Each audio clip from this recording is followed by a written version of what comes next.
وسلم وبارك على سيدنا محمد وعلى آل سيدنا محمد. Bapak-bapak, ibu-ibu, jemaah masjid Salihin yang saya hormati, serta ustaz yang sama-sama kita muliakan. Alhamdulillah, kita lanjutkan kembali pengajian pekan kita Senin malam Selasa pada bulan Isya. Dan untuk mengambil berkah pada pengajian ini, marilah sama-sama kita buka pengajian ini dengan membaca Basmalah. Bismillahirrahmanirrahim. Selanjutnya kami serahkan kepada Ustaz kami persilakan.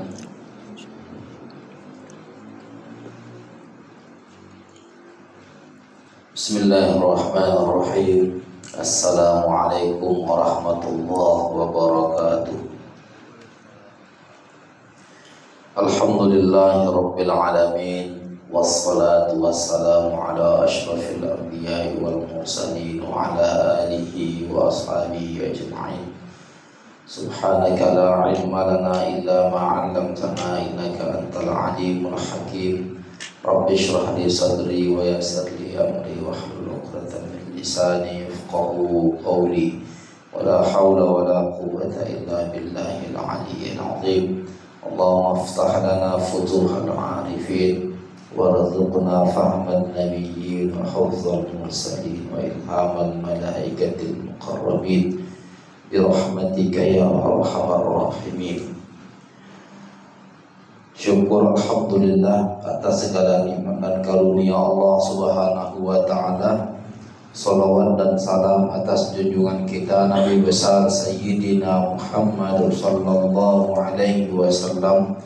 Allahumma salli wa sallim wa barik ala Sayyidina Muhammad wa ala alihi wa ashabihi ajma'in. Badan kenaziran masjid, bapak-bapak, ibu-ibu, saudara-saudari, para penghuni surga Allah Subhanahu wa taala, sebagaimana Allah Subhanahu wa taala memudahkan kita untuk berada di majelis ilmu, satu taman dari taman-taman surga Allah Subhanahu wa taala, maka seperti itulah nanti Allah Subhanahu wa taala memudahkan kita untuk menuju surganya kelak di akhirat, sebagaimana yang dijanjikan oleh Sayyidina Muhammad sallallahu alaihi wasallam kepada kita semua. Kita lanjutkan kajian kita. Pertemuan yang lalu kita telah membahas surah Al-Baqarah hingga 103. Insyaallah malam ini kita akan bahas ayat 104. Surah Al-Baqarah ayat 104. Allah Subhanahu wa taala berfirman, A'udzu billahi minasyaitonir rajim. Bismillahirrahmanirrahim. Ya ayyuhalladzina amanu la taqulu ra'ina wa qulu unzurna wasma'u walil kafirina 'adzabun alim. Sadaqallahul azim. Terjemahannya, wahai orang-orang yang beriman, janganlah kamu katakan ra'ina, tetapi katakanlah unzurna, dan dengarkanlah. Dan orang-orang kafir akan mendapatkan azab yang pedih. Bapak Ibu yang dirahmati dan dimuliakan oleh Allah Subhanahu wa taala, Al-Imam Fakhruddin Ar-Razi ketika menjelaskan ayat ini dan dilihat juga pada ayat-ayat sebelumnya, kata beliau, ketika Allah menjelaskan keburukan-keburukan Bani Israel, orang-orang Yahudi, sebelum pengutusan Sayyidina Muhammad sallallahu alaihi wasallam pada ayat-ayat sebelumnya, maka pada ayat ini Allah Subhanahu wa taala menjelaskan keburukan orang-orang Yahudi ketika berinteraksi dengan Sayyidina Muhammad sallallahu alaihi wasallam. Nah, jadi ayat ini punya kaitan dengan orang-orang Yahudi. Cuman perbedaannya, kalau ayat sebelumnya itu keburukan orang-orang Yahudi sebelumnya. Fokusnya di situ. Kalau ayat ini menyebutkan keburukan mereka ketika berinteraksi dengan Sayyidina Muhammad sallallahu alaihi wasallam. Yang interaksi tersebut itu dilarang pada orang yang beriman untuk berinteraksi dengan interaksi yang sama. Artinya interaksi buruk orang-orang Yahudi dengan Sayyidina Muhammad sallallahu alaihi wasallam jangan sampai ditiru oleh orang-orang yang beriman. Di antaranya apa? Di antaranya ucapan ra'ina. Nah, inilah larangan pada ayat ini. Wahai orang yang beriman, jangan kau katakan ra'ina, tapi katakanlah unzurna. Padahal makna ra'ina dan unzurna itu sama. Ra'ina, tunggulah kami, perhatikanlah kami. Unzurna pun seperti itu. Tunggulah kami, perhatikanlah kami. Nah, mengapa Allah Subhanahu wa taala melarang orang yang beriman untuk mengucapkan ra'ina? Karena ucapan ra'ina ini diucapkan oleh orang-orang Yahudi kepada Sayyidina Muhammad sallallahu alaihi wasallam dalam rangka mencela baginda Muhammad sallallahu alaihi wasallam. Jadi kata ra'ina ini bukan pada makna yang dikehendaki dalam bahasa Arab, tapi dalam makna celaan menurut bahasa mereka. Nah, ini dijelaskan diantaranya oleh Al-Imam Fakhruddin Ar-Razi atau nanti ulama-ulama yang lain. Nah, Al-Imam Al-Qurtubi pun menjelaskan, Al-Imam Ibnu Katsir menjelaskan. Nah, kita nukil dari penjelasan Al-Imam Fakhruddin Ar-Razi. Kata beliau, orang-orang beriman itu ketika mendapatkan pelajaran dari Rasul membacakan sesuatu.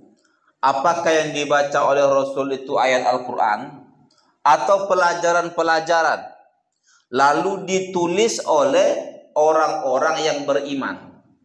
Nah, ditulis oleh orang-orang yang beriman atau dipahami dengan cermat oleh orang-orang yang beriman. Tapi kadang-kadang Rasul membacakannya dengan cepat, sehingga orang-orang beriman, yakni sahabat Rasul sallallahu alaihi wasallam, mengatakan ra'ina ya Rasulullah. Ini ucapan orang-orang yang beriman awalnya. Ra'ina ya Rasulullah. Pelan-pelan wahai Rasul, tunggu kami. Perhatikan dulu kami menulisnya. Nah, belum lagi mereka itu menulisnya dengan baik. Rasul sudah menambahkan pelajaran atau Rasul sudah membacakan ayat yang lain. Nah, kalau dia ayat Al-Quran, memang ayat Al-Quran itu diperintahkan oleh Rasul untuk ditulis. Kalau dia pelajaran biasa seperti hadis, nanti pada orang-orang tertentu diizinkan oleh Rasul untuk menulis hadis-hadis Nabi. Nah, walau di awal-awal Rasul pernah melarang. Kata Rasul, jangan kalian tulis kecuali Al-Quran. Mengapa? Karena Rasul khawatir antara Al-Quran yang ditulis dengan selain Al-Quran nanti tergabung, sehingga Al-Quran saja. Tapi pada akhirnya Rasul perbolehkan untuk menulis selain Al-Quran. Nah, hadis-hadis Rasul itu ketika melihat dua. Pertama, ketika Rasul melihat bahwa tradisi penulisan itu sudah baik pada saat itu, atau pada orang-orang yang bisa membedakan dengan baik bahwa ini Al-Quran, ini selain Al-Quran, dan begitulah seterusnya. Nah, Jadi kata para sahabat Nabi, ra'ina ya Rasulullah, apalan pelai wahai Rasul, tunggu kami. Lihat dulu kami dalam menulis itu. Jangan berikan sesuatu yang lain sebelum yang ini selesai. Begitulah kira-kira. Lalu orang-orang Yahudi mendengar ucapan ini. Ucapan sahabat Rasul ra'ina tadi. Sedangkan orang-orang Yahudi itu memahami kalimat ra'ina ini di dalam bahasa mereka, bahasa Ibrani. Nah, dalam rangka mencela lawan bicara. Yang kira-kira maknanya isma' wala sami'ta. Dengar kami tapi kau tak mau dengar. Itu dalam rangka mencela lawan bicara. Dengar tapi kau tak mau dengar juga. Itulah makna ra'ina. Seperti seseorang marah kepada anaknya. Udah ku bilang kau kayak gitu tapi tak mau kedengar juga. Begitulah makna ra'ina ini dalam bahasa Ibrani. Atau makna yang lain nanti diperdebatkan oleh para ulama. Nah, kata ra'ina ini terambil dari kata ru'una. Ru'una itu maknanya kebodohan. Bisa juga maknanya kebodohan. Sehingga mereka ini kerap kali mengucapkan ini kepada Rasul. Tetapi ketika mereka ucapkan, mereka tertawa sinis, mengejek. Maka ada nanti beberapa orang sahabat Rasul yang mengerti maksud dari mereka ini. Di antaranya Sa'ad bin Mu'adz. Sa'ad bin Mu'adz ini ternyata mengetahui bahwa ketika orang Yahudi mengucapkan ra'ina kepada Rasul sallallahu alaihi wasallam itu dalam rangka mencemooh, dalam rangka mengejek Rasul sallallahu alaihi wasallam. Maka kata Sa'ad bin Mu'adz ketika mendengar ucapan itu, apa kata Mu'adz? Ya a'da Allah, alaikum la'natullah, walladzi nafsi biyadihi la in sami'tuha min rajulin minkum la yaquluha li Rasulillah la aqribanna unuqah. Kata Sa'ad bin Mu'adz. Nah, wahai musuh Allah, laknat Allah atas kalian. Demi Allah yang jiwaku berada dalam kuasanya, kalau aku dengar ucapan ini dari kalian tertuju kepada Rasul sallallahu alaihi wasallam, akan kupenggal kepalanya.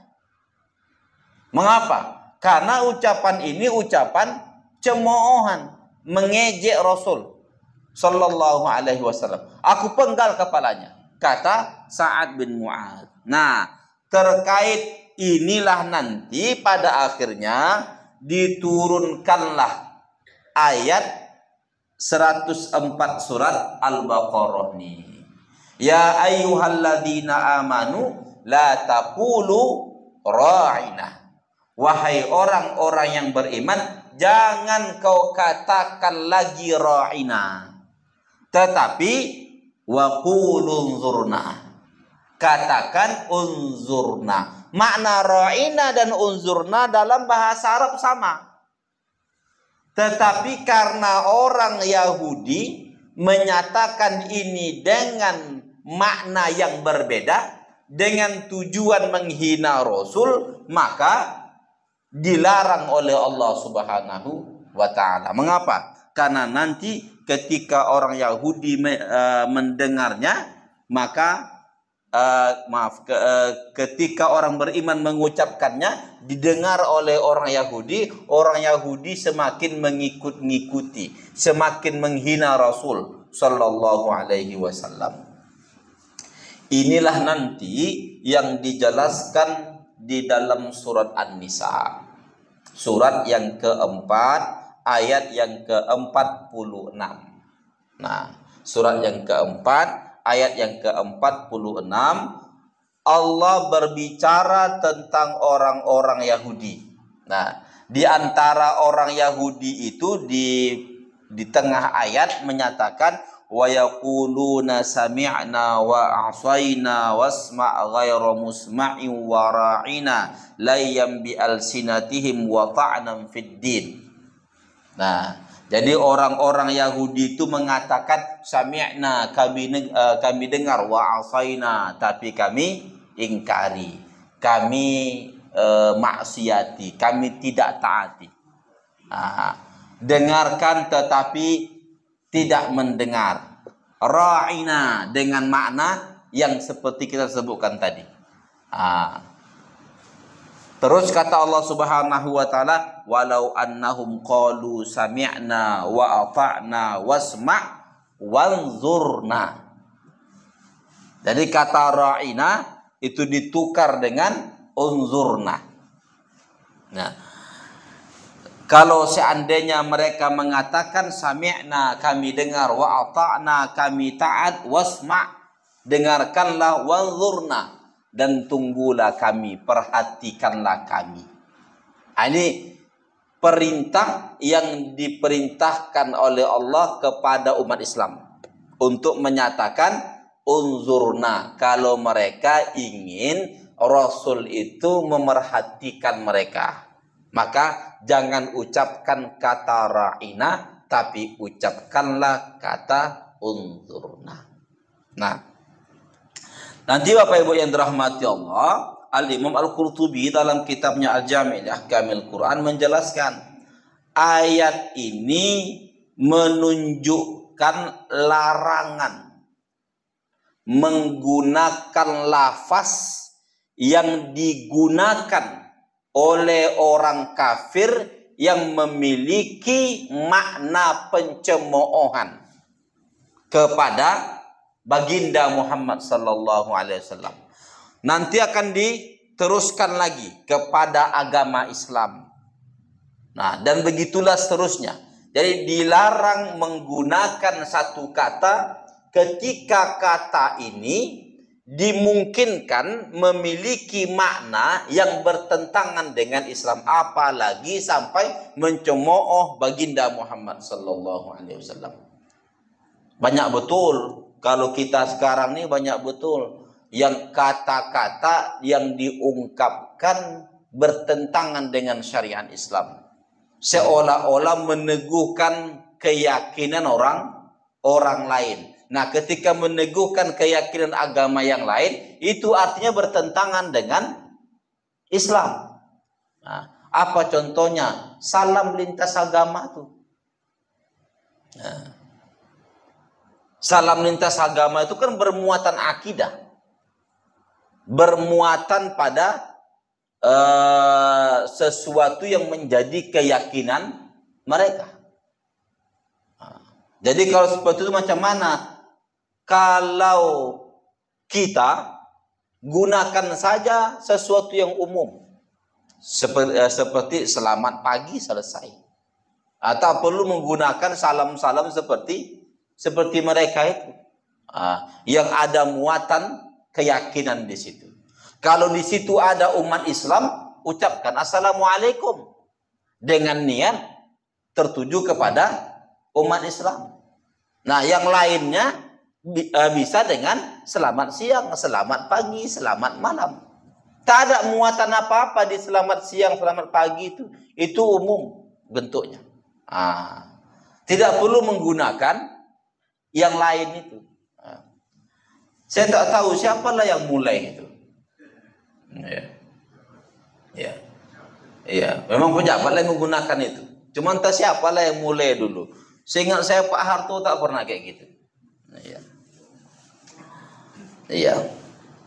Mulyono ya. Mulyono ngikut aja itu. Ada sebelumnya yang seperti itu. Iya. Ma'ruf sekarang Mulyono tuh ya. Tahu siapalah Mulyono tuh. Kembali kita kemari.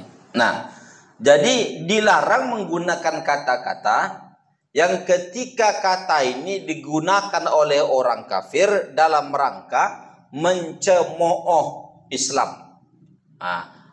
Atau nanti meneguhkan keyakinan mereka. Itu dilarang. Nah, dan kalau seandainya dilakukan itu haram, Tapi kalau seandainya keyakinannya seperti itu, maka dia kafir, Pak. Kalau dia berkeyakinan seperti yang diucapkannya itu, maka dia kafir. Kalau dalam rangka mencemooh Sayyidina Muhammad sallallahu alaihi wasallam, sebagai contoh kata ra'ina ini, diucapkannya untuk Nabi kata ra'ina dengan makna, dengan keyakinan yang ada pada orang Yahudi, maka kafirlah orang tersebut. Mengapa?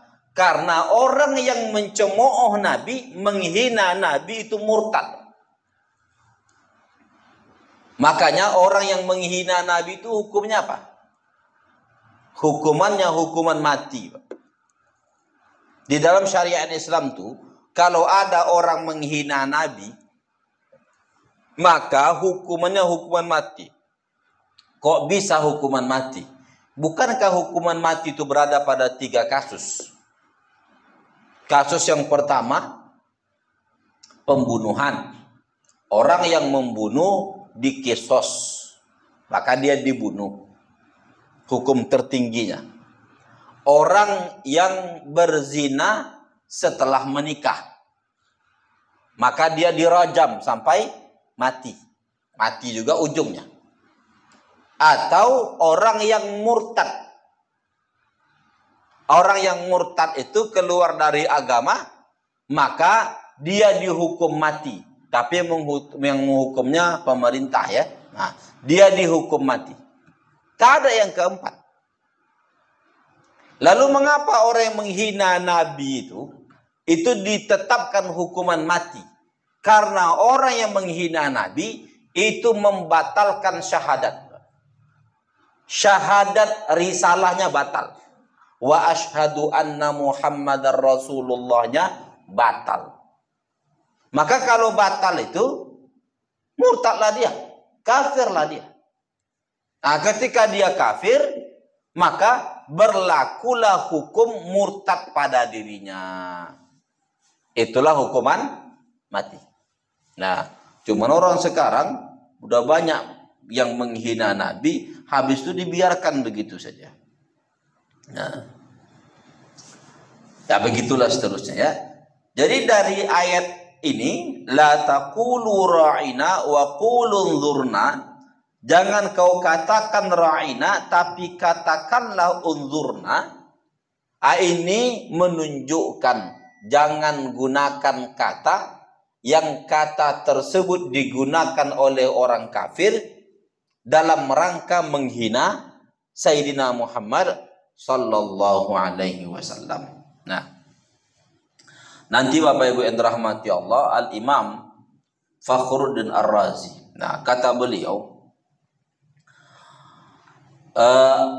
sebaliknya ketika Allah melarang seperti itu, sebaliknya mestilah interaksi seseorang kepada Sayyidina Muhammad sallallahu alaihi wasallam itu dengan interaksi ta'zim, interaksi pengagungan, interaksi yang menunjukkan kemuliaan Sayyidina Muhammad sallallahu alaihi wasallam. Lalu beliau Al-Imam Fakhruddin Ar-Razi menukil satu ayat, dan ayat ini penting. Nah, surat An-Nur surat yang ke-24 ayat yang ke-4 yang ke-63. Ya, surat yang ke-24 ayat yang ke-63. Allah Subhanahu wa taala menyatakan, la taj'alu du'a ar-rasuli bainakum ka du'ai ba'dikum ba'dah. Kata Allah, janganlah kamu jadikan panggilan terhadap Rasul sama seperti panggilanmu terhadap sesamamu. Jadi memanggil Rasul saja itu Pak, itu dibedakan ketika kita memanggil orang lain yang bukan Rasul, yang sahabat kita atau siapalah. Nah, itu dibedakan. Untuk memanggil Rasul itu memang dibedakan. Nanti penjelasan para ulama macam-macam terkait dengan itu. Nah, kata Al-Imam Al-Qurtubi terkait dengan surah An-Nur ayat ke-63 tadi, ada yang menjelaskan ketika seseorang memanggil kawannya dari kejauhan, atau selain Rasul dari kejauhan, tapi ketika memanggil Rasul tidak boleh dari kejauhan. Mengapa? Karena kalau orang memanggil seseorang dari kejauhan, dia akan panggil dengan suara yang keras. Kepada Rasul tak boleh. Dekati Rasul, panggil dari kondisi dekat, sehingga suara yang dikeluarkannya itu tidak keras. Dan mengeraskan suara di hadapan Rasul pun tidak boleh, Pak. Larangan dalam Al-Quran ada. Surah Al-Hujurat ayat yang ketiga, Allah Subhanahu wa taala menyatakan, innal ladzina yaghudduna aswatahum 'inda Rasulillah ulaika alladzina imtahana Allahu qulubahum littaqwa lahum maghfiratun wa ajrun 'azim.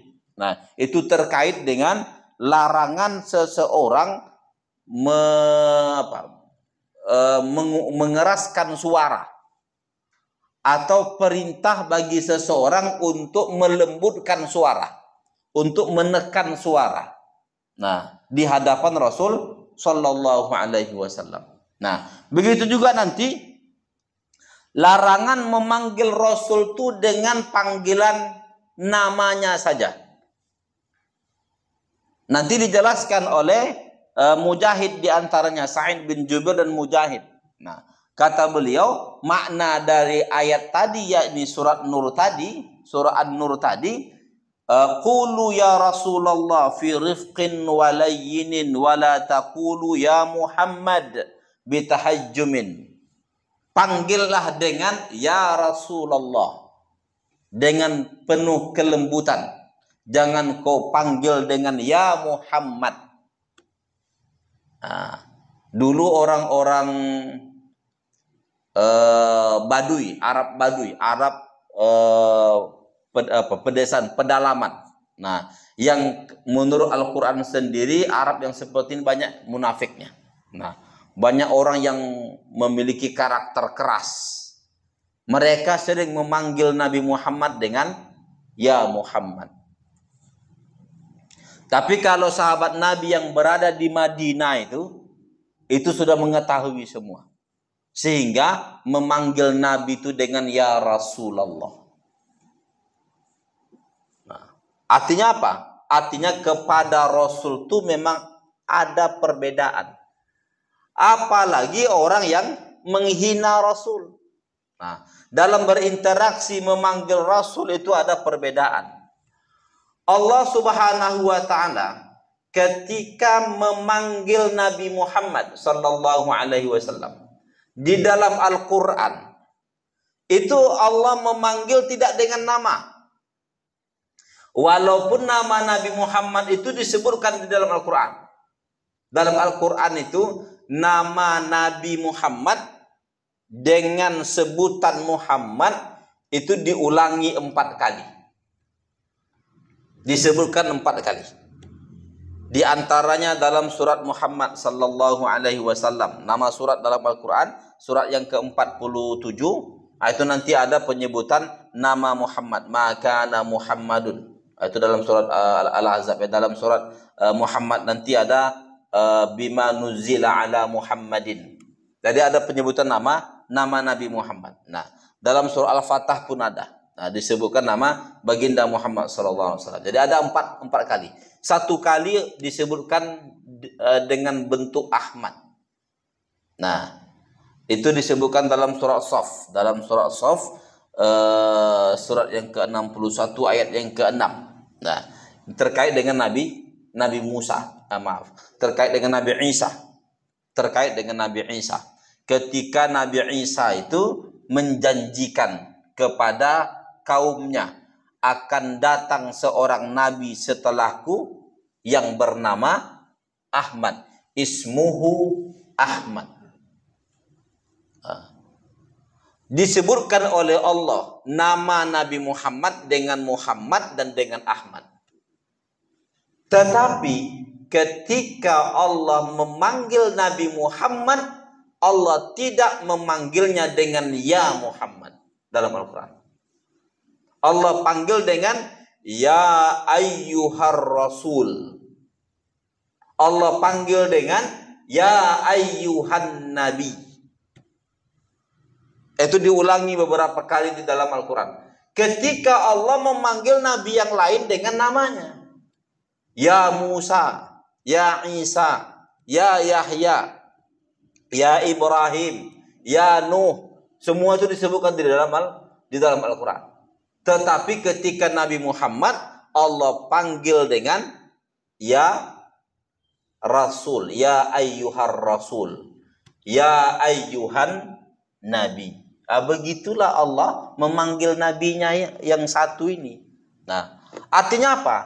Allah ingin mengajarkan interaksi yang baik kepada Sayyidina Muhammad sallallahu alaihi wasallam. Nah, maka para ulama kita menyatakan kalau memanggil Nabi Muhammad, kalau mau menyebutkan Nabi Muhammad, ya sebutkanlah titelnya. Gitulah kira-kira.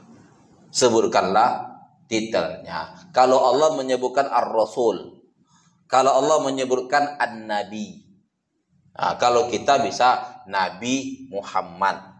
Jangan Muhammad saja. Nah, di Muhammad mana yang kau maksud nih? Kalau disebut dengan Muhammad saja.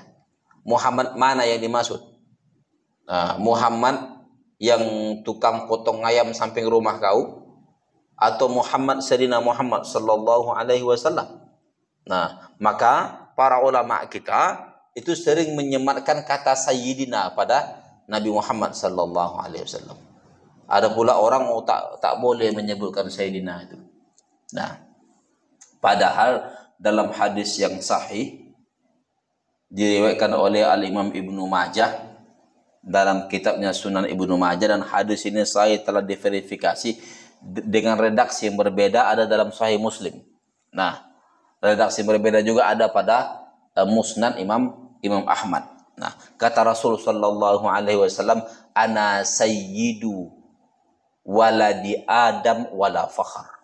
Kata Nabi, aku ini sayyidnya anak cucu Nabi Adam. Nabi yang mengatakan demikian. Aku sayyid. Maka kita ucapkan sayyidina. Bahkan di dalam sholat, Pak. Ketika tahiyat, ketika membaca tahiyat, ketika membaca sholawat setelah tahiyat. Allahumma salli ala Sayyidina Muhammad. Bagi yang membaca Allahumma salli ala Muhammad silakan, tidak ada masalah. Cuman bagi orang yang kayak gini kadang-kadang melarang orang membaca Sayyidina Muhammad tuh. Mengapa? Karena ittiba katanya. Itulah ilmunya, itulah hadis. Hadisnya itu Allahumma salli ala Muhammad. Tak pernah Nabi menyebut dirinya Sayyidina Muhammad, itu tidak pernah. Mana mungkin Nabi menyebutkan dirinya Sayyidina Muhammad? Tak mungkin tuh. Sama seperti saya atau ustadz-ustadz yang lain menyebutkan dirinya sebagai ustadz. Kalau saya mohon maaf lah, kalau ada seorang ustadz menyebutkan dirinya ustadz, itu bermasalah itu. Kenapa bermasalah? Karena dia memuji dirinya sendiri. Nama saya Muhammad Arifin. Ada orang, oh nama saya Doktor Al-Ustadz Doktor Haji ini LCMA dan begitulah seterusnya kan. Kenapa mesti kau sebutkan kali titel kau tuh? Kan ada masalah pada dirinya kan. Begitu baginda Muhammad SAW. Dia tidak mau menyebut dirinya Sayyidina atau Sayyidi atau Sayyid. Cuman mau tidak mau baginda Muhammad SAW menjelaskan bahwa dirinya adalah Sayyid. Maka pada hadis tersebut kata Nabi Muhammad, ana sayyidu waladi Adam wala fakhr. Ada ucapan wala fakhr di situ. Aku ini sayyidi atau sayyid anak cucu Nabi Adam dan tidak ada kebanggaan di situ. Jadi dinafikannya kebanggaan karena menyebutkan diri dengan titel itu ada unsur kebanggaan, Pak. Nah, yang kadang-kadang orang mengatakan, itu penting itu Ustaz, disebutkan dengan titelnya supaya orang tahu aku ini adalah Ustaz, aku ini adalah kayak gini, supaya orang tahu. Emangnya kalau orang tahu ngapain? Ya kan? Nah, saya jijik kalau ada kawan-kawan saya menghubungi orang, ini Ustadz sepolat nih katanya. Dalam hati saya, mesti kali kau ucapkan Ustadz kau tuh. Sebutkan saja nama sudah. Cuman kalau orang menyebutkan dia Ustadz, itu urusan orang. Itu penghargaan orang, rasa hormat orang kepada dirinya. Maka begitu juga Sayyidina Muhammad SAW. Dia tidak menyebutkan dirinya Sayyid. Karena tidak mungkin itu ada pada dirinya. Cuman dia menyebutkan hakikat dirinya itu adalah Sayyid waladi Adam wala fakhar. Dinafikannya kefakharan, kebanggaan. Maka kita ketika berinteraksi menyebutkan namanya, maka ucapkanlah Sayyidina. Dan itu lebih beradab. Terkait dengan ini, mendahulukan adab itu lebih utama daripada ittiba. Ittiba itu mengikut. Terkait dengan bacaan Allahumma salli ala Sayyidina Muhammad, itu mendahulukan adab namanya. Atau Allahumma salli ala Muhammad tanpa Sayyidina, itu namanya mendahulukan ittiba namanya. Mengikut Nabi Muhammad sallallahu alaihi wasallam. Mana yang lebih dahulu? Dahulukan adab dari ittiba. Mengapa dahulukan adab dari ittiba? Karena ada hal-hal yang kita tidak bisa mengittiba Rasul sallallahu alaihi wasallam. Termasuk terkait dengan ini. Tak bisa kita ittiba Rasul. Mengapa? Karena Rasul itu menyebutkan dirinya. Kalau kita menyebutkan Rasul sallallahu alaihi wasallam, maka berikan titel untuk Rasul sallallahu alaihi wasallam. Nah, dan itu sebenarnya gampang dipahami. Dan di adat kita pun banyak itu.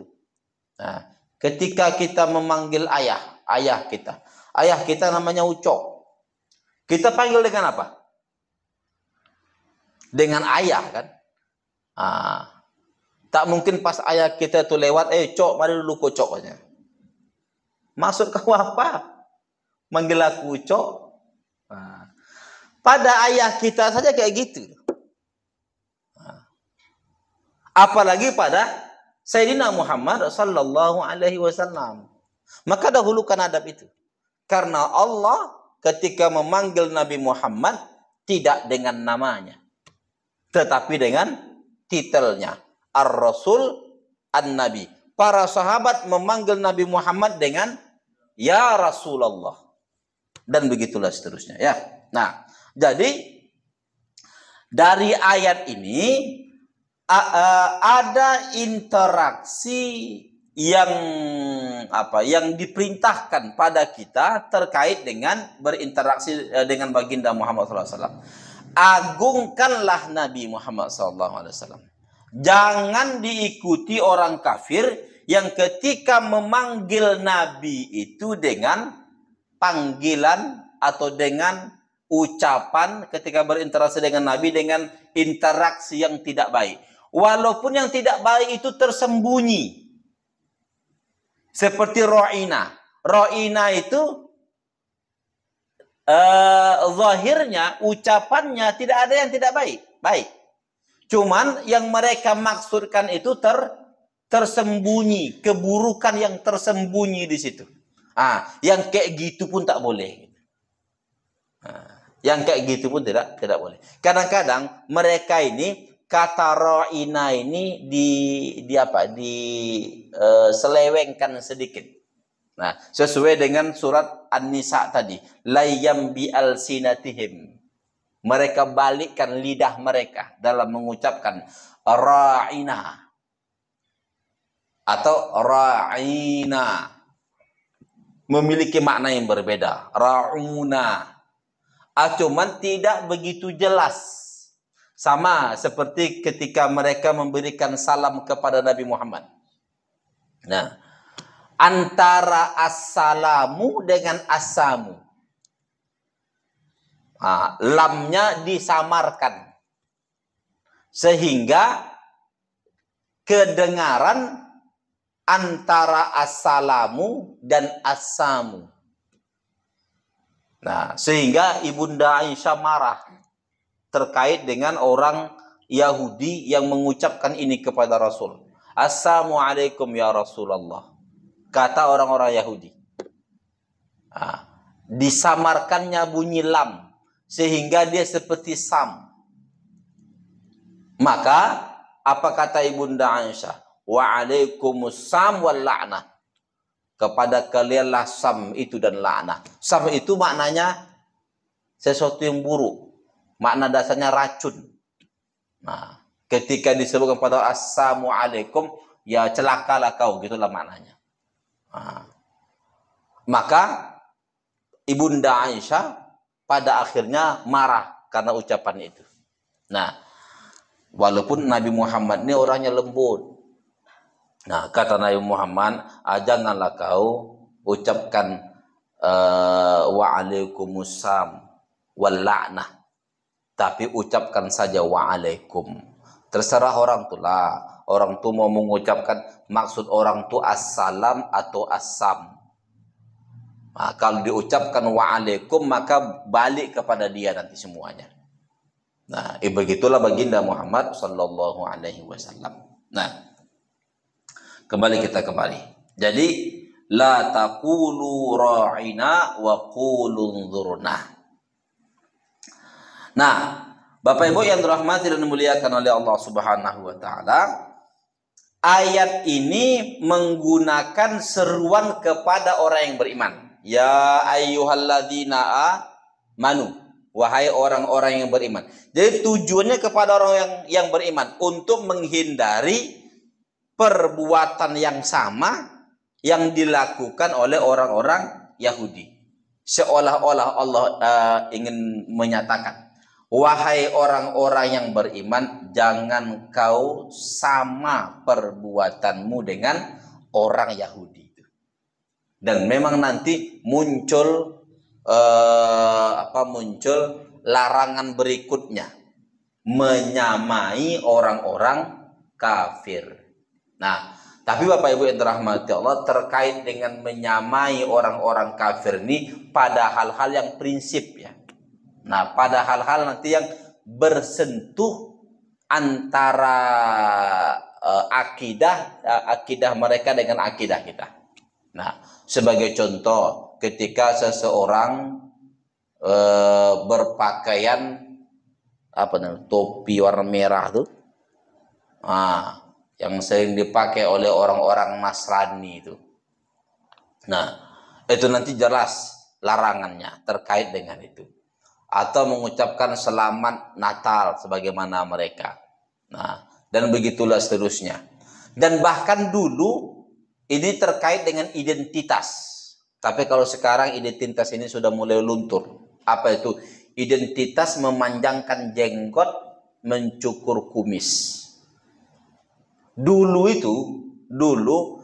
kalau orang melihat ada orang kumisnya panjang, jenggotnya panjang, itu orang Yahudi itu. Itu sudah lengket pada mereka. Ada orang jenggotnya tak ada, kumisnya tak ada, itu orang Nasrani itu. Maka baginda Muhammad SAW menyelisih ini. Kata Nabi, untuk kita cukurlah kumis atau pendekkanlah kumis, biarkan jenggot. Nah, karena dulu itu sebagai identitas. Bahkan pada identitas pun itu diteguhkan oleh Sayyidina Muhammad SAW. Nah, cuman kalau sekarang agaknya sudah sama semua. kecuali orang Yahudi ekstrim. Orang Yahudi ekstrim itu nanti yang masih mempertahankan identitasnya, termasuk pada rambut yang ada di apa namanya di sini, dipanjangkan. Itu identitas mereka itu. Nanti disatukan dengan jenggotnya. Nah, dan membiarkan kumis. Itu pada ini. Tapi kalau udah yang modern nanti sudah tak ada lagi jenggotnya, tak ada lagi kumisnya, udah sama semua. Sehingga nanti berbedalah hukum hukum jenggot sesuai dengan perubahan masa. Kalau dulu sepakat ulama menyatakan bahwa berjenggot itu wajib. Itu dulu sepakat. Mengapa? Karena menjadi identitas. Kalau sekarang tak lagi menjadi identitas, illahnya hilang. Kalau illahnya hilang dalam ilmu usul fikih, al-hukmu yaduru ma'a illatihi wujudan wa adaman. Itu dalam ilmu usul fikih. Hukum itu sesuai dengan illahnya. Kalau ada illahnya ada hukum, tak ada illahnya tak ada hukum. Dulu jenggot itu menjadi identitas. Sehingga identitas ini harus dipertahankan. Maka dia menjadi wajib. Ternyata sekarang tak lagi menjadi identitas. Apakah di dalam Islam atau di luar Islam. Sehingga pada akhirnya jenggot ini untuk ulama-ulama kontemporer diperdebatkan hukumnya. Dengan tiga hukum. Nah, ada yang menyatakan tetap wajib, ada yang menyatakan mubah, pendapat yang tengah yang menyatakan sunnah. Nah, pendapat tengah menyatakan sunnah. Kalau Ustaz ngambil pendapat mana? Saya mengambil pendapat tengah. Pendapat yang sunnah. Tidak ketat kali, tidak pula longgar kali. Nah, kalau mau berjenggot, silakan, bagus. Tidak mau berjenggot, tidak pula berdosa. Tidak jadi masalah. Tapi kalau rata-rata orang Arab tuh berjenggot, Pak. Orang Arab lah ya, kalau kita kan Arab maklum ya. Kalau berjenggot pun jenggotnya tipis kan. Satu, panjang pula tuh. Geram pula awak nego ya kan, pengen pula mau nariknya. Udah satu jenggot kau panjang kali gitu kan. Tapi ini sunnah nih Ustaz katanya kan. Pantai kalau di situ. Ya. Tapi pembahasan seperti itu. Saya dulu pernah berdebat ketika di Mesir.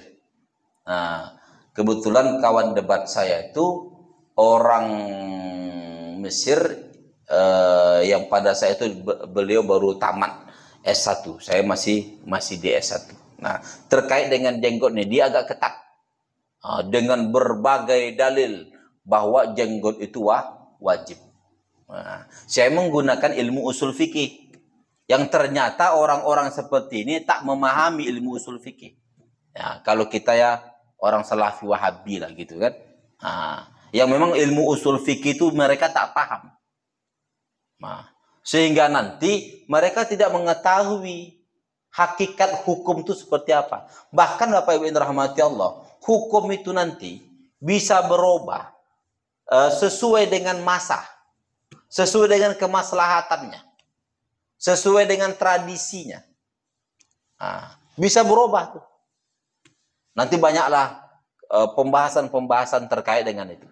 Dan itu telah dianun oleh ulama-ulama dahulu.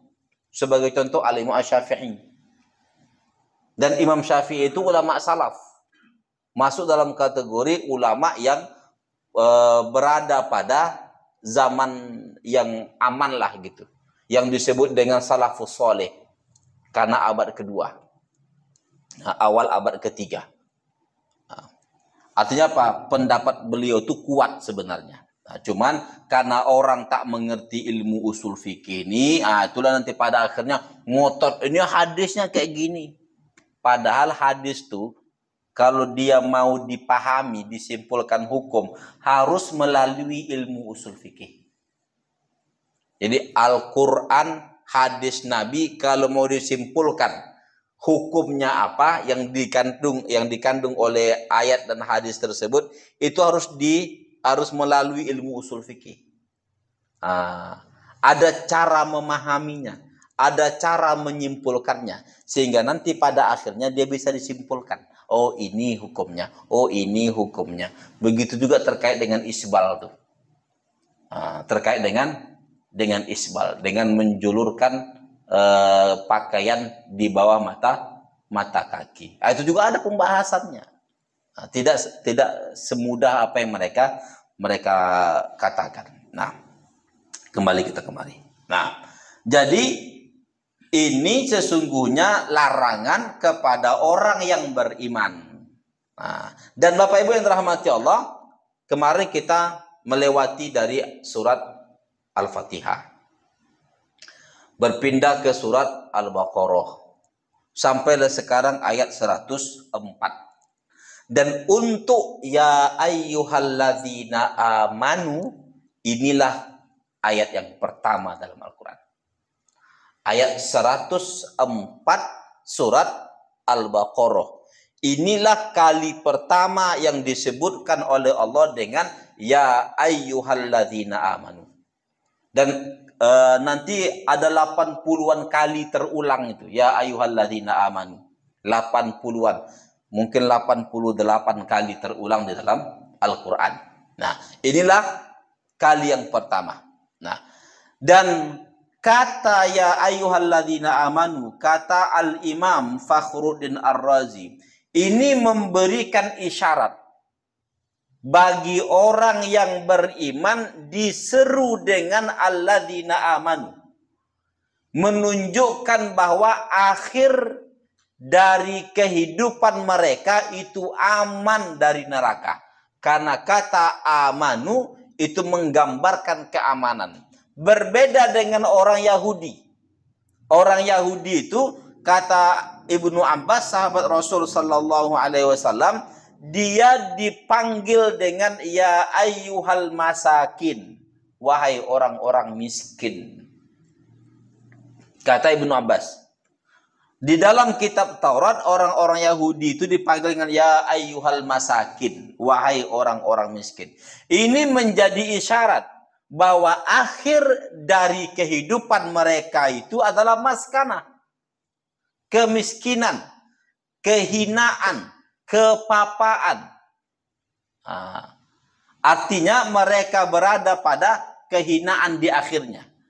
Sebagaimana orang yang beriman ketika dipanggil dengan alladzina amanu, itu adalah orang-orang yang di akhirnya adalah orang-orang yang aman dari azab.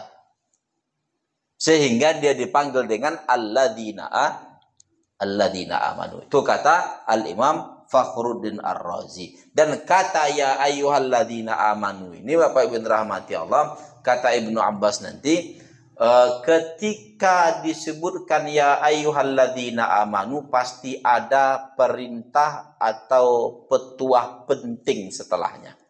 Maka kau dengarkanlah bagus-bagus ketika Al-Quran mengatakan ya ayyuhalladzina amanu. Nah, jadi larangannya kepada orang-orang yang beriman. Wahai orang-orang yang beriman, janganlah kau katakan ra'ina, tapi katakanlah unzurna wasma'u, dan dengarlah olehmu bagus-bagus. Nah, apa yang menjadi petua baginda Muhammad sallallahu alaihi wasallam. Selanjutnya, walil kafirina adzabun alim, dan bagi orang-orang kafir itu ada azab yang amat sangat pedih. Nah, kata walil kafirina itu mencakupi semua jenis kekafiran. Apakah kafir ahli kitab, atau kafir musyrik, atau kafir-kafir yang lain, yang pada diri mereka ini ada sesuatu yang ternafi iman pada dirinya. Termasuk orang yang menghina Nabi tadi. Orang yang menghina Nabi tadi, itu kita sebutkan adalah orang yang membatalkan syahadat risalah. Berarti dia berada pada kekafiran. Nah, nanti ulama kita mengatakan, kalau seandainya seseorang itu masih berada pada dua kalimat syahadat nih, maka dia masih aman. Apapun perbuatan maksiat yang dilakukannya, itu masih aman. Setidaknya dia tidak kekal dalam neraka, walaupun masuk dalam neraka. Tapi kalau yang dua kalimat syahadat ini belum batal, maka dia masih bisa keluar dari neraka. Atau dosa-dosa yang ada pada dirinya itu bisa diampuni oleh Allah Subhanahu wa taala sebesar apapun dosanya. Nah, tetapi kalau salah satunya batal, apakah syahadat ketuhanan, tauhid, la ilaha illallahnya, atau syahadat risalahnya, wa ashhadu anna muhammadar rasulullah. Kalau salah satunya batal, maka kekallah dia di dalam neraka. Mungkin ada yang bertanya, Ustaz, kalau ditambah dengan syahadat yang ketiga, nah tambahannya itu tidak signifikan. Asal tambahannya tidak membatalkan atau tidak bertentangan dengan yang pertama dan yang kedua. Ini mungkin sudah pernah kita jelaskan. Orang-orang Eropa itu yang pada akhir-akhir ini kan banyak yang Islam kan. Nah, ternyata syahadat mereka itu 3. Syahadat mereka itu 3 ternyata. Ketika dilihat. Apa syahadatnya? Asyhadu an la ilaha illallah. Aku bersaksi bahwa tidak ada Tuhan selain Allah. Wa asyhadu anna Muhammadar Rasulullah. Aku bersaksi bahwa Nabi Muhammad utusan Allah. Dan ada persaksian yang ketiga, bahwa Nabi Isa itu atau Yesus itu adalah utusan Allah.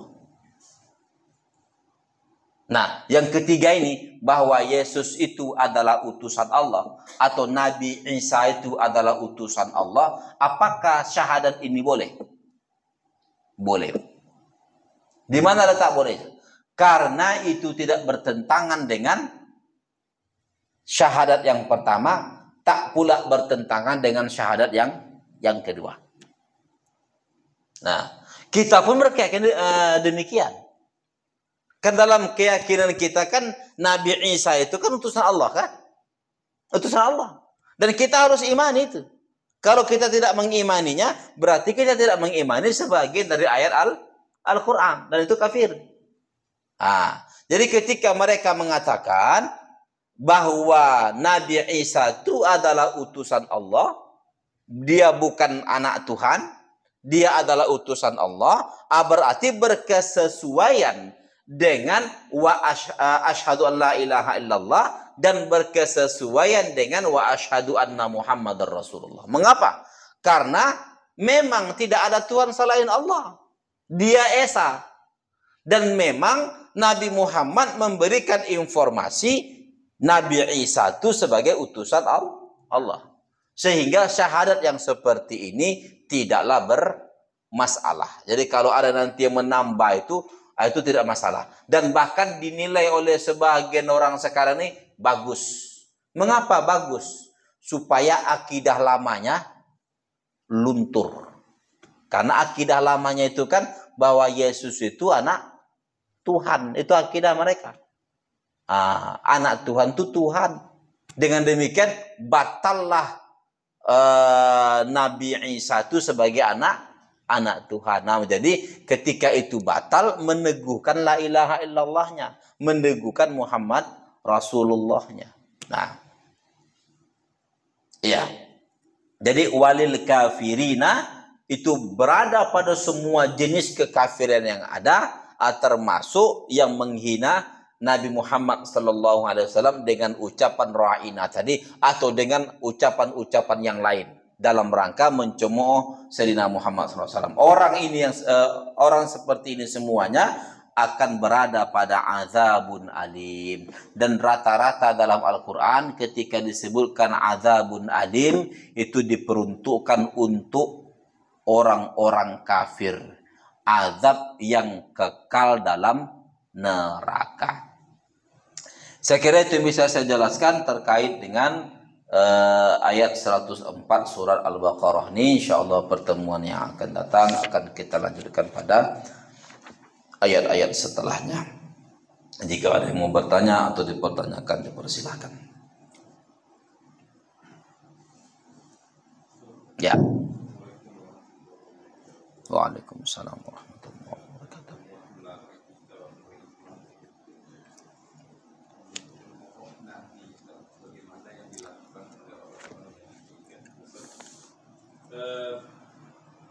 Aisyah pernah ditanya tentang bagaimana akhlak Rasulullah ini. Rasulullah itu adalah akhlaknya itu adalah Quran yang berjalan. Kemudian Nabi juga mengatakan, aku tinggalkan kepada kalian dua perkara yang lalu kalian dengan teguh kepada keduanya maka kalian akan selamat. Nah, Nabi kan nggak ada di saatnya sekarang, dia kan tinggalkan Al-Quran sebagai warisan bagi kita. Nah, bagaimana adab kita terhadap Al-Quran ini sebenarnya Islam, baik dalam membacanya ataupun adab-adab yang zahir batinnya, bagaimana kita ambil Al-Quran ini, baik yang secara zahir maupun secara batin, supaya adab kita itu memang Nabi nggak ada, Al-Quran ini sehingga tersambung pada Nabi. Assalamualaikum warahmatullahi wabarakatuh. Waalaikumsalam warahmatullahi wabarakatuh. Hadis yang menyatakan kutinggalkan dua perkara yang ketika kalian berpegang pada dua perkara ini maka tidak akan pernah sesat selama-lamanya. Itulah Al-Quran dan hadis Rasulullah. Al-Quran itu riwayatnya banyak ya. Riwayatnya itu ada mengatakan Al-Quran dan keturunan Rasul Sallallahu Alaihi Wasallam. Ada yang Al-Quran dan hadis Rasul Sallallahu Alaihi Wasallam.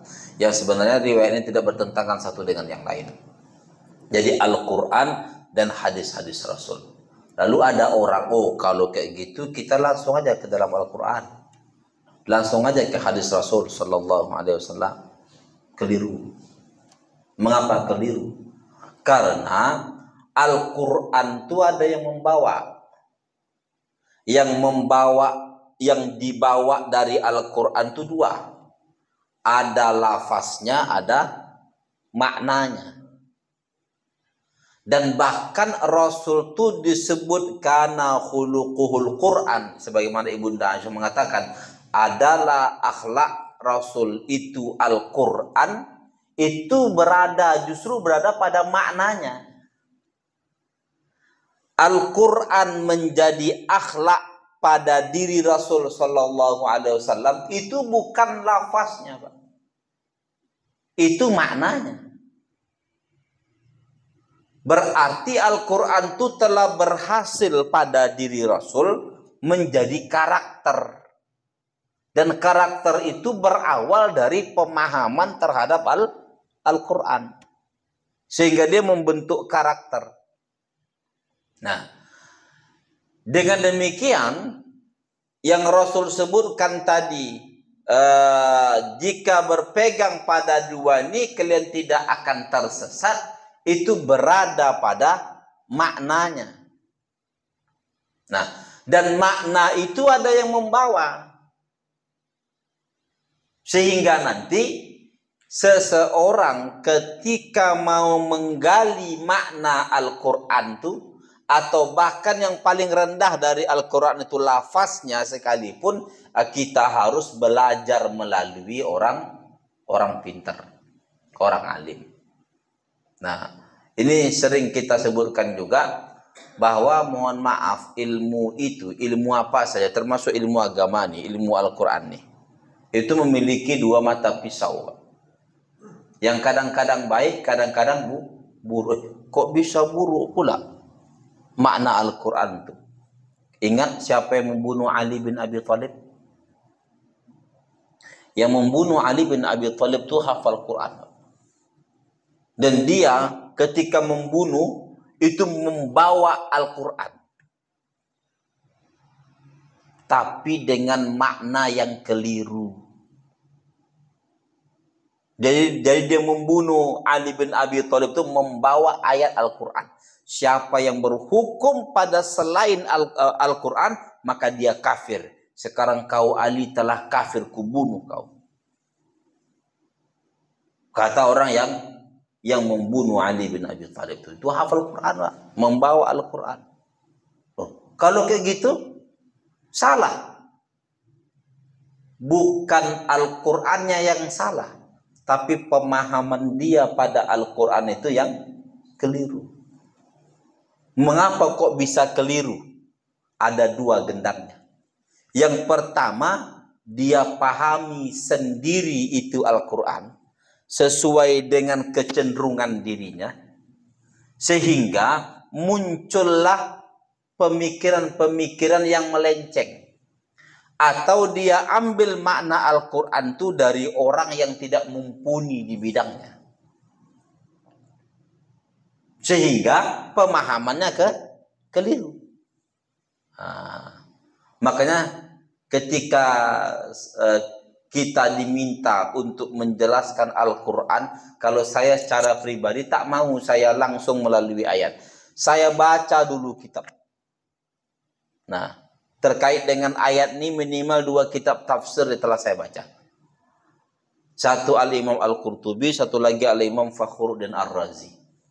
Nah, walaupun 2 kitab ini yang menjadi sumber juga nanti bagi ulama yang lain, termasuk Al-Imam Ibnu Katsir.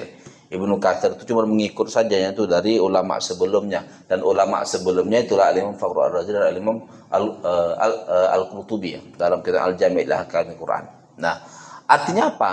Artinya kita tidak menjelaskannya sesuai dengan apa yang ada di benak kita. Kecuali kalau dia sudah mumpuni, dia bisa menguasai beberapa ilmu pengantar terkait dengan memahami Al-Quran, itu silakan. Nah, tapi kalau saya secara pribadi tak mampu saya untuk bisa memahami sendiri, saya butuh alat bantu. Nah, dan harus dilihat juga kitab apa yang dibaca. Di beberapa masjid di Medan Johor nih, ketika saya berceramah, dia mencatat. Ada beberapa jemaah mencatat. Nah, catatan dia itu pada akhirnya di-share-nya ke jamaah-jamaah yang lain. Kebetulan di masjid itu dan dia memiliki beberapa grup WA. Nah, di-share-nya ke beberapa grup. Lalu sebelum dia share itu dia konfirmasi dulu ke saya. Ternyata ketika konfirmasi ke saya itu dia mengambil penjelasan itu, sebahagian dari penjelasan saya yang memang dicatat oleh dia, sebahagian lain dari situs yang ada, yang kebetulan situs itu situs Ustadz Wahabi Salafi. Nah, yang bagi saya ada masalah dalam penjelasannya. Lalu saya katakan, saya tidak rela, saya tidak ridho kalau nama saya didekatkan dengan nama dia dan penjelasan saya didekatkan dengan penjelasan dia. Nah, lebih bagus Bapak hapus semua penjelasan saya itu, Bapak hapus nama saya dan penjelasan yang saya berikan, Bapak sebarkan saja pendapat dia kalau Bapak mau menyebarkan pendapat dia. Mengapa? Karena mohon maaf, sebahagian orang ada yang lancang di dalam memahami Al-Quran, lancang di dalam memahami hadis Rasul. Pada akhirnya dia tidak beradab dengan ulama. Tak beradab dengan ulama. Contoh, dia belajar hadis-hadis Nabi. Setelah belajar hadis-hadis Nabi, setelah itu para ulama dicemoohnya. Apakah mereka orang bodoh? Tidak, mereka orang pintar. Yang belajar hadis Nabi itu pintar lah berarti kan. Dia tahu hadis Nabi. Selesai Sahih Al-Bukhari, selesai Sahih Muslim, selesai Kutubut Tis'ah, dan begitulah seterusnya. Nah, Jadi pintar tuh, pintar. Ada ilmu pada dirinya. Tapi ilmu saja cukup, tak cukup. Tanda seseorang itu betul-betul berilmu dan ilmunya itu akan manfaat pada dirinya, menunjukkan ilmu itu lurus, ilmu itu benar pada dirinya ketika dia menghormati para alim ulama. Kalau seandainya ternyata dia mencemooh ulama yang lain, dan begitulah seterusnya, karena ilmu yang ada pada dirinya, pastikan bahwa pemahaman dia salah. Mengapa salah? Karena tadi belajar dari orang yang salah memahaminya, atau orang yang tidak memiliki guru dalam memahami langsung. Nah, dan itu ketahuan, Pak. Ketahuan. Ada orang yang mementingkan ilmu dari adab. Ilmu duluan. Sehingga nanti dia cenderung tidak beradab. Cenderung tidak beradab. Ini orang pintar yang mendahulukan ilmu. Ilmunya banyak. Tetapi mohon maaf, ilmunya itu tidak lebih baik daripada adabnya. Dan adab ini dari mana dapatnya? Adab ini dapatnya dari berguru pada guru yang benar. Adabnya di situ. Bahkan nanti kalau para masyayikh kita ketika kita belajar pada mereka, itu yang pertama didahulukan adalah adab. Walaupun engkau tak ngerti, walaupun engkau tak tahu, walaupun engkau tak dapat ilmu, yang penting ketika proses pembelajaran dengan guru itu ada adab yang diambil, maka sudah cukup lah itu. Nah, sudah cukup lah itu. Mengapa? Karena ilmu itu tidak lebih baik daripada adab. Makanya ada istilah kan, al-adabu fauqal ilmi. Adab itu di atas ilmu. Nah, jadi ucapan tadi benar bahwa Al-Quran, hadis Nabi kalau berpegang di situ tidak akan tersesat selamanya. Tetapi mohon maaf, ketika dia memahami Al-Quran dan hadis Nabi itu dengan benar. Nah, dengan benarnya itu dengan berguru pada guru yang benar. Atau dia tidak lagi berguru, cuman fondasi keilmuannya itu sudah baik. Setelah itu dia lanjutkan. Nah, sebagai contoh telah sering kita jelaskan juga, orang ingin memahami kitab tafsir. Apa yang pertama yang harus diketahui? Dia harus mengetahui ilmu dasar terkait dengan ini. Nah, itulah ulumul Quran. Kalau kitab tafsir itu panjang, kalau ulumul Quran itu rata-rata pendek. 2 jilid, 4 juz, itu rata-rata. Nah, sehingga nanti itu lebih mudah dipelajari melalui guru. Setelah selesai itu, nanti dia akan mengembangkan sendiri. Dia akan baca sendiri, dia akan cari sendiri. Tetapi setidaknya dia sudah mendapatkan fondasi yang baik. Jadi kalau orang seperti ini pada akhirnya tak dikhawatirkan lagi pada dirinya. Jadi di dalam dirinya itu telah terisi adab-adab yang baik. Adab-adab yang baik terkait dengan ilmu yang dipelajarinya. Nah, sekarang itulah ya. Jadi adab Nabi, akhlak Nabi itu adalah Al-Quran. Jadi telah membatin. Al-Quran itu telah membatin pada diri baginda Muhammad SAW. Maka begitulah kita seharusnya. Jadi Al-Quran itu bukan hanya sekedar yang kita lantunkan saja. Bagus itu, bagus. Bukan sekedar kita mendengarkannya saja melalui kuping kita. Walaupun mendengarkan Al-Quran itu bagus. Tetapi yang lebih penting adalah bagaimana Al-Quran itu bisa membentuk karakter, bisa membentuk diri kita menjadi orang yang lebih beradab, dan begitulah seterusnya. Ada yang lain?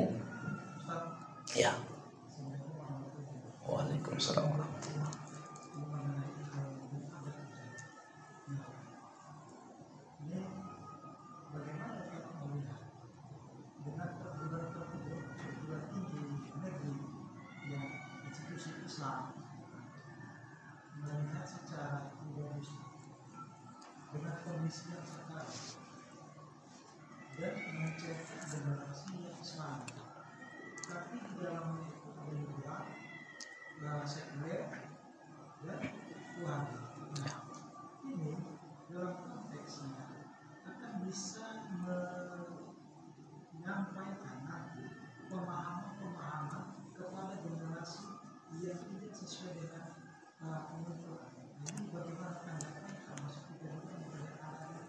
Ya,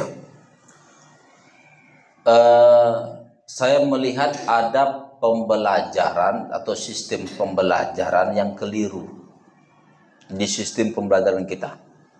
Sebagai fokusnya pada pembelajaran keislaman ya. Nah, ada yang keliru. Apa itu? Bahwa mahasiswa Islam kita itu disuruh mencari sendiri, Pak. Mengapa saya tahu? Karena saya dosen. Nah, jadi sistem mereka itu adalah dikasih tugas. Kasih tugas, kau membahas ini, kau membahas ini, kau membahas ini, atau kelompok ini membahas ini, kelompok ini membahas ini. Nah, kalian carilah sendiri. Diskusilah kalian sendiri. Nanti kalian tuangkan dalam satu makalah, setelah itu dipresentasikan di depan kelas, baru sang dosen mengomentari paling 10 menit terakhir. Nah, yang jadi masalah tuh ketika mereka mencari sendiri, itu yang jadi masalah. Sehingga nanti mereka pertama bisa mendapatkan informasi itu dari mana saja. Yang kedua, mereka mengolah sendiri, sehingga nanti yang dipentingkan adalah analisisnya, bukan adabnya. Ini perbedaan dengan Al-Azhar. Al-Azhar itu selain mahasiswa belajar di kelas pada durasi yang terbatas, mahasiswa juga bisa memanfaatkan talaki-talaki yang ada.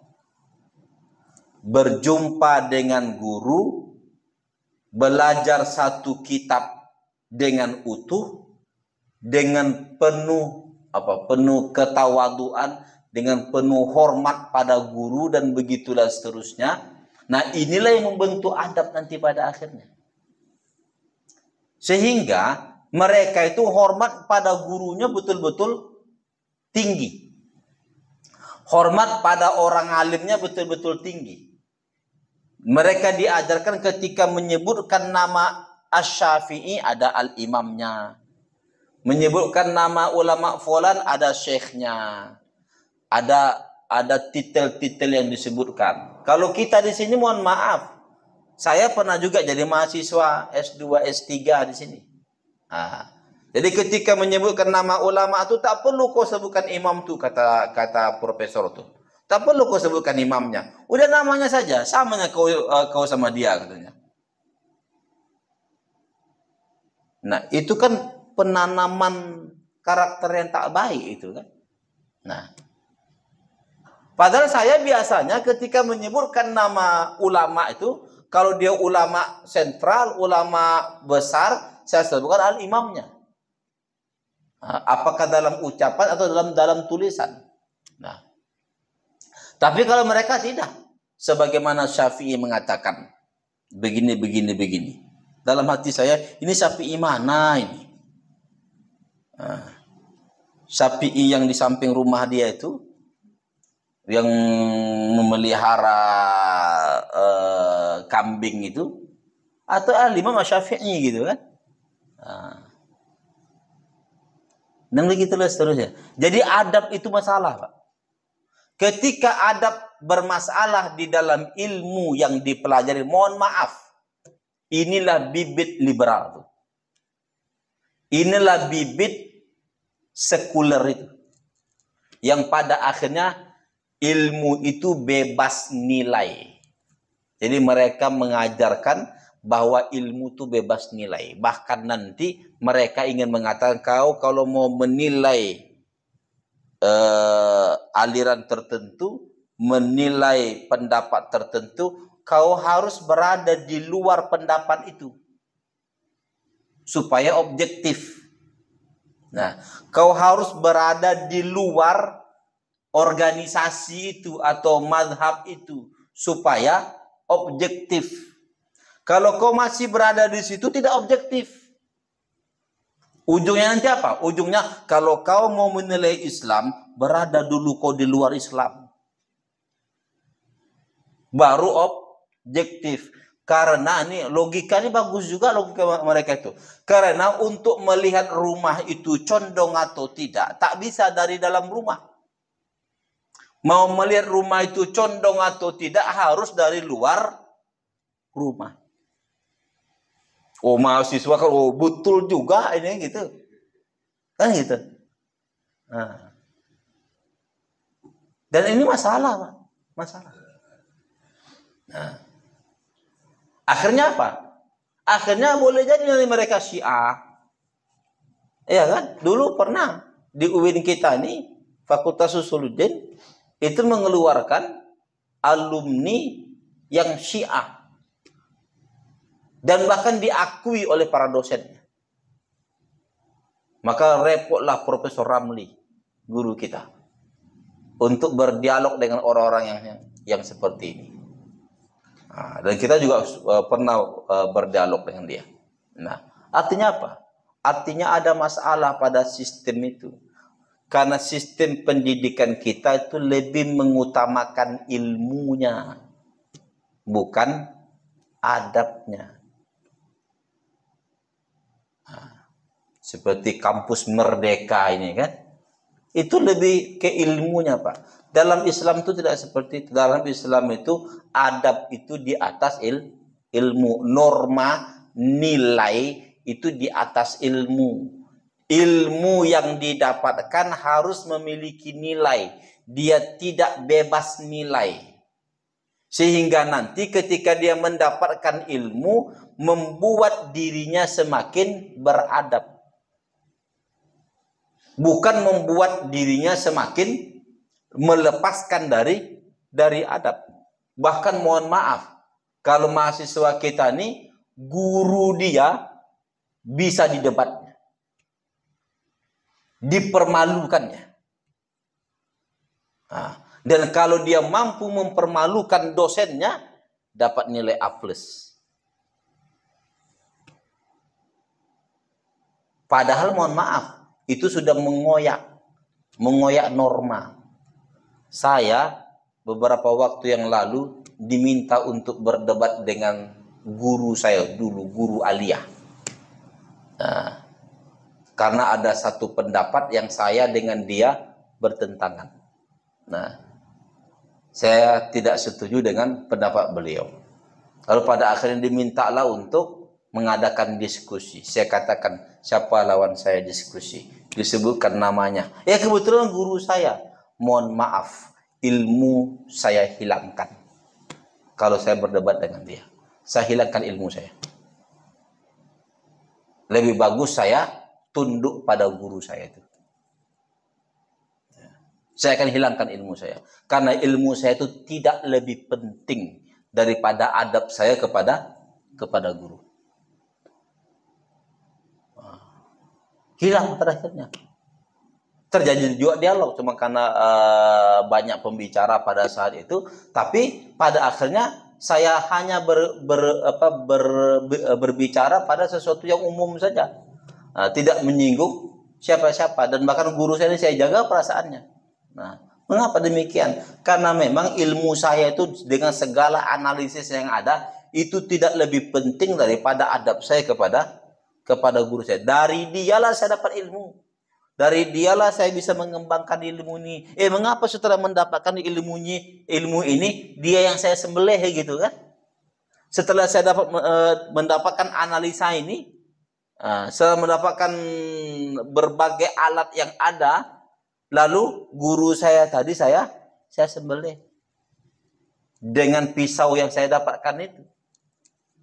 Dan itu jadi masalah. Jadi yang perlu diperhatikan adalah sistem pendidikan yang ada. Saya pernah di beberapa universitas di Medan ini, karena saya dulu pernah mengajar di beberapa perguruan tinggi, saya mengusulkan di masjid universitas itu ada talaki yang membahas satu kitab secara utuh. Tidak sistem yang digunakan oleh perguruan tinggi. Karena sistem yang digunakan oleh perguruan tinggi menghilangkan adab. Nah ini guru dipanggil guru yang betul-betul baik, dipanggil untuk mengajarkan kitab tertentu dari A sampai Z selesai. Sebagaimana di Al-Azhar saya bilang. Cuman tak banyak yang mau menerima itu. Tak banyak mau menerima. Padahal rata-rata perguruan tinggi itu kan ada masjidnya. Udah di masjid itu saja. Setiap hari panggil. Ada yang mengaji kitab, yang mendahulukan adab. Maka mohon maaf, penuntut ilmu Islam di dunia ini siapa atau negara mana yang paling beradab? Yang paling beradab itu Yaman, Pak. Yaman. Mengapa Yaman? Karena Yaman itu interaksi guru dengan muridnya bagus. Dengan memang betul-betul mendahulukan adab. Bahkan dari murid tidak boleh ada analisa. Sebelum nanti pada waktunya diperbolehkan. Sehingga apa? Tertanam adab tuh. Kalaupun nanti di hadapan dia gurunya salah, dia akan tutup salah gurunya. Atau dia akan berhusnuzon mencari alasan pada kesalahan gurunya. Tapi kesalahan yang tidak signifikan ya. Tapi kalau salahnya signifikan ya harus. Kalau dia tidak signifikan masih bisa ditoleransi, dia akan carikan alasan. Walaupun dia berpendapat selain dari pendapat gurunya. Jadi sistem ini yang tidak ada di pendidikan kita. Mengapa? Karena kita ini belajar untuk pinter. Bukan belajar untuk beradab. Belajar untuk pinter. Dan mohon maaf, yang seperti ini pun bukan di sana aja Pak. Di masjid-masjid pun banyak. Orang datang ikut majelis di masjid itu untuk apa? Untuk dapat ilmu. Itu salah. Belajar ikut majelis itu untuk membentuk karakter. Bukan untuk dapat ilmu. Apalagi nanti mereka sudah dapat ilmu, ustadznya pula ini tantangnya. Di beberapa masjid dapat saya itu. Mengapa? Karena memang tidak ada adab. Dan begitulah seterusnya.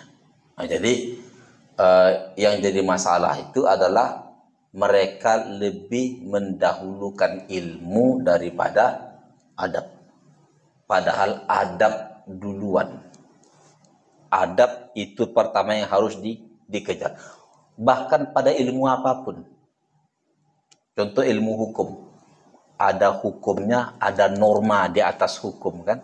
Cuma kadang-kadang norma ini tidak dihiraukan. Sehingga fokus pada hukumnya. Ya dimainkan pada akhirnya Pak. Mengapa? Karena hukum ini dilepaskan dari norma-normanya. Sehingga nanti hukum ini bisa kemari, bisa diseret ke sana, bisa diseret ke sana gitu. Dan begitulah seterusnya. Yang benar pun bisa jadi salah, yang salah bisa jadi benar. Begitu juga ilmu tuh. ilmu itu bisa membenarkan yang salah, bisa menyalahkan yang benar. Tapi kalau adab ada di situ, dia akan lurus. Kalau norma, kalau pada ilmu hukum tadi, kalau norma hukumnya ada di situ, maka dia akan menjadi lurus. Jadi ada sesuatu yang lebih tinggi daripada ilmu itu. Nah, itu yang banyak orang luput. Nah, kalau orang mendapatkan itu, mohon maaf, nanti ujungnya semakin dia berilmu, semakin merunduk. Yang istilah kita ilmu padi itu. Nah, di situ ada ilmunya, di situ ada adabnya. Terakhir, Ibu. Ya.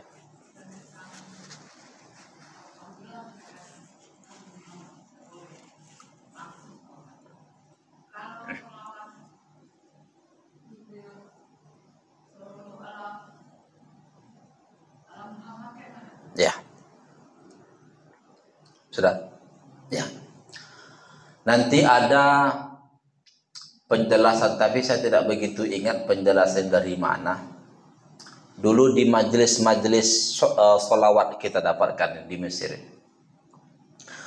Kalau seandainya seseorang bersolawat kepada Nabi, ada yang kurang-kurang, ada yang sepertinya tidak hormat, sepertinya tidak memuliakan Sayyidina Muhammad SAW, maka dia akan disempurnakan, otomatis akan disempurnakan.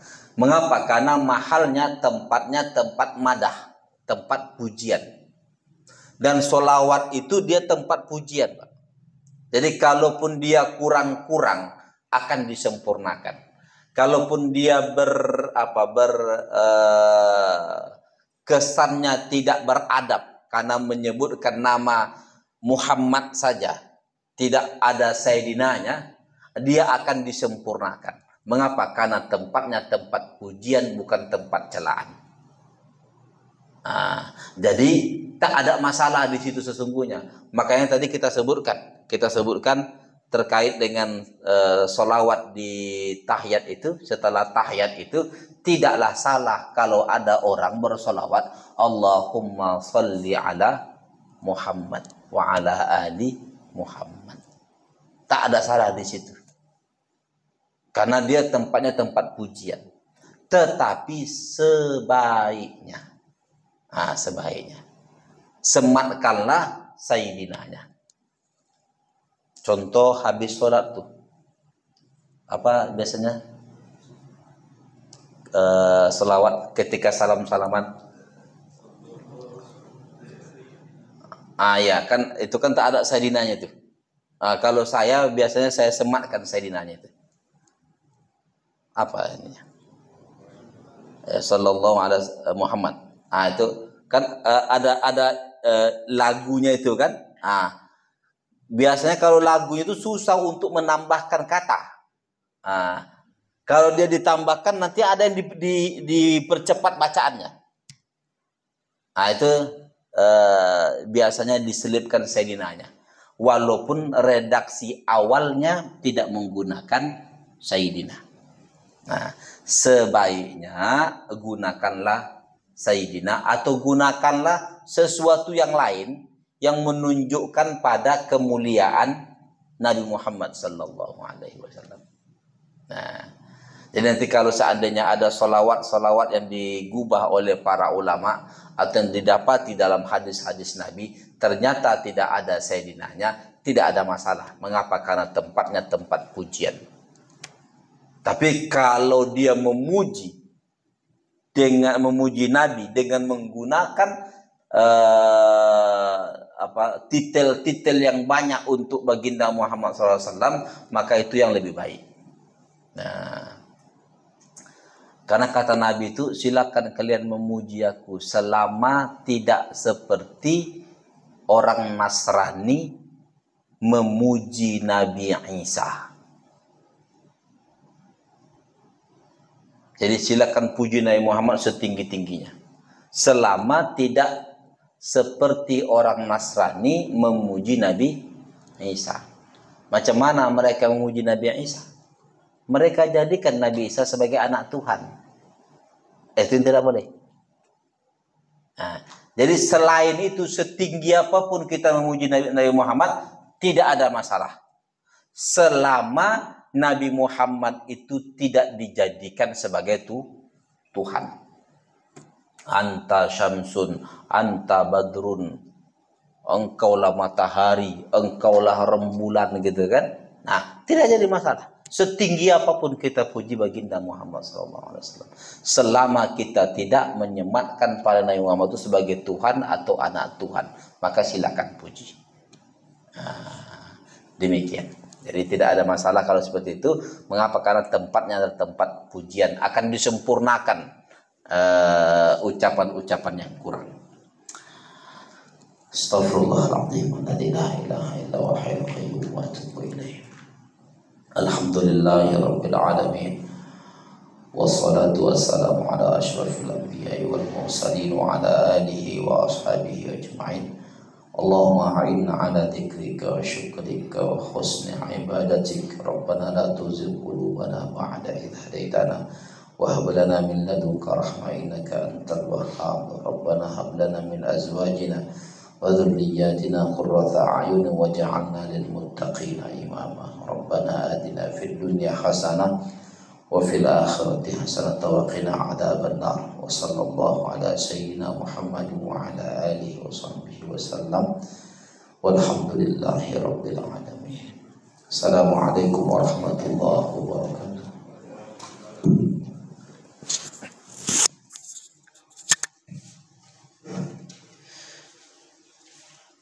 Bapak Ibu orang-orang tua kami jamaah Masjid Baitus Shalihin yang dirahmati Allah Subhanahu wa taala. Tadi di pengajian ini kita buka dengan bacaan basmalah, kini pun kita tutup dengan bacaan alhamdulillah. Alhamdulillahirabbil alamin. Assalamualaikum warahmatullahi wabarakatuh.